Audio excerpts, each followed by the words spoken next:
Hi dear viewers, my name is ThomSonic and we have to talk about Fire Emblem Three Houses.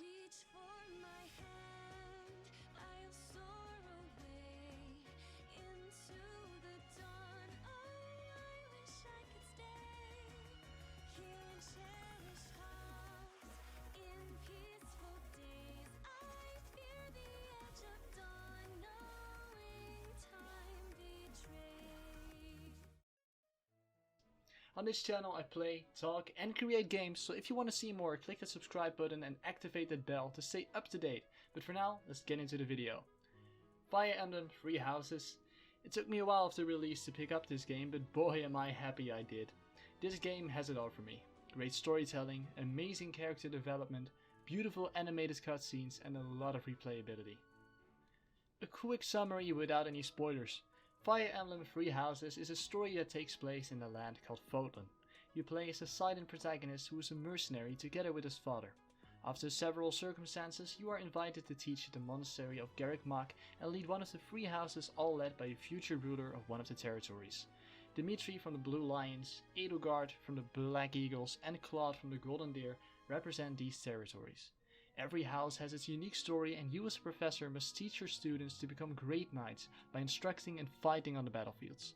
Of course, not everything goes to plan and soon you'll find yourself in interesting situations as you try to make Fodlan the best place it could possibly be.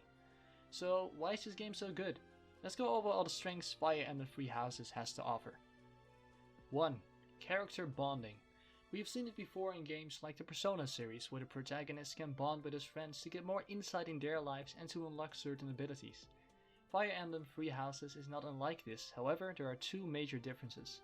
The first one, that instead of the 10 bonding options you have in Persona games, they only have 3 in this game. At first glance that might seem a bit less, however they totally make up for that in a unique way.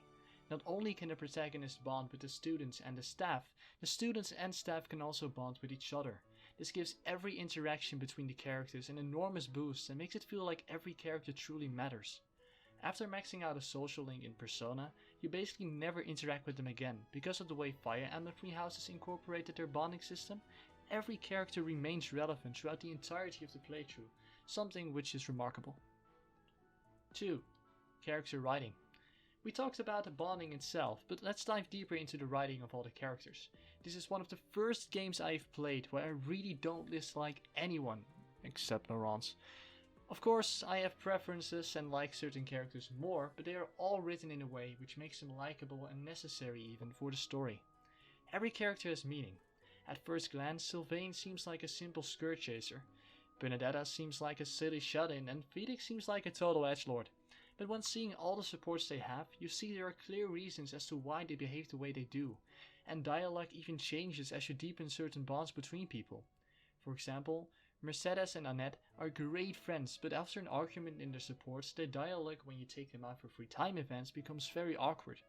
Many games fail to take this into consideration, but everything you do in the game and every interaction that happens has an effect, and the game does a great job of showing that even in the smaller scenes. 3. Plot. There are 4 ways of playing the game. Every house has its own story and there is a secret path to choose which leads towards a different ending. How do you create 4 paths successfully and make them different?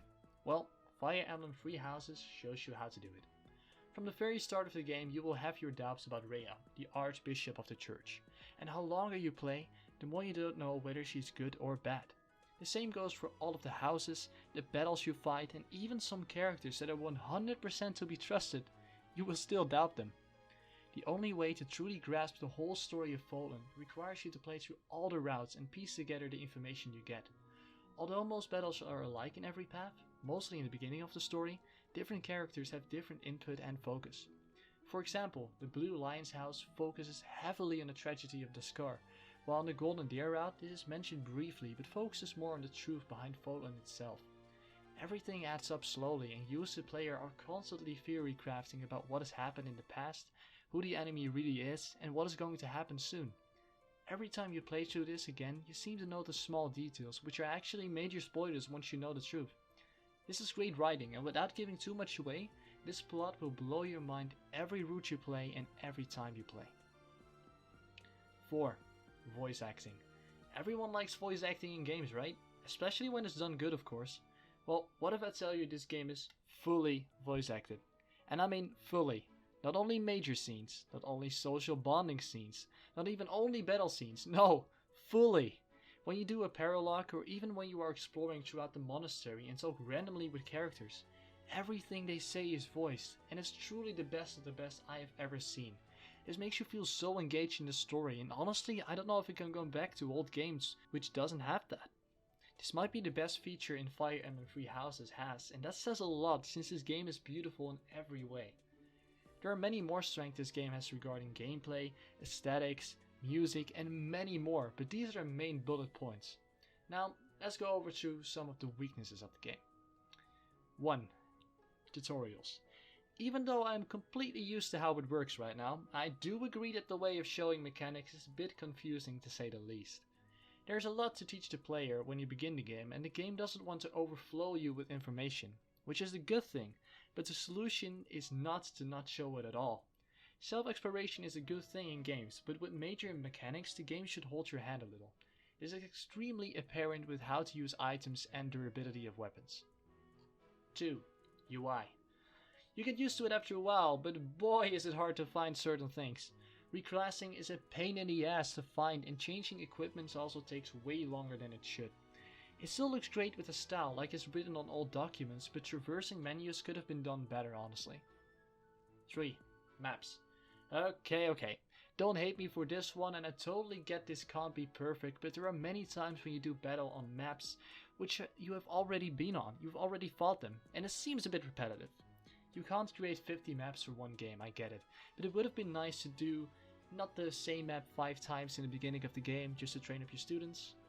After all this information, let's cut to the chase and talk about the most important thing of all. My opinion. This game claimed all of my free time, and I wanted to see every nook and cranny of the game. Everything truly excited me, no matter when I was fighting mages and demons in a foggy forest, building bonds with my students, finding out the lore about Foden, or simply drinking tea and talking with certain characters. Shamir. I kept playing and playing. Even the small flaws didn't concern me anymore, and I recommend this game to everyone who loves a good story. That's why I rate this game a 9.5 out of 10. Before I end the video, there's one thing I got a lot, and that is which path should I play first? Well, look at the characters and play whichever house that you like the most, but if you really want an answer to that, I would suggest you start by playing the Blue Lions. It is the knightliest route and gives the player an emotional roller coaster and amazing characters. Dimitri has been through a lot, and you feel like you're not only playing the main protagonist, but also chasing the fate of your trusted ally. Overall, Fire Emblem is a great RPG, and I highly recommend you pick it up as soon as you can. I want to thank you all for watching this video. If you liked it, make sure to leave a like, comment down below, and subscribe.